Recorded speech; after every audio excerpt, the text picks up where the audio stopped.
Welcome back to our video production series. Today, we'll show you how to organize your favorite resources in FlexClip. When browsing templates, videos, images, music, elements, or effects, you may want to save certain resources for later use. That's where the Favorites feature comes in handy. To add a video to Favorites, hover over it, click the three-dot button, and then select the star icon. Click the star icon again if you want to remove it from Favorites. Your favorite videos will appear at the top of the window. Click See All to view them. Here, you can click this button to create a new folder, give it a name, and then organize your saved videos.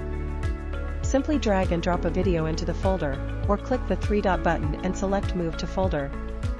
To remove it from a folder, repeat the same action and click Move directly.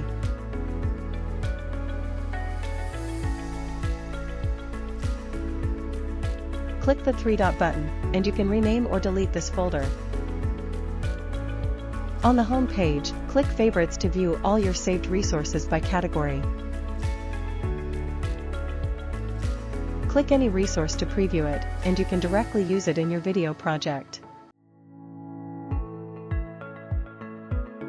You can also create new folders here to better organize your favorites. If you haven't saved any yet, click the Start Browsing button. This will take you to the editing page, where you can explore resources and easily add them to your favorites. That's all for today's tutorial. Stay tuned for more video production tips in our series.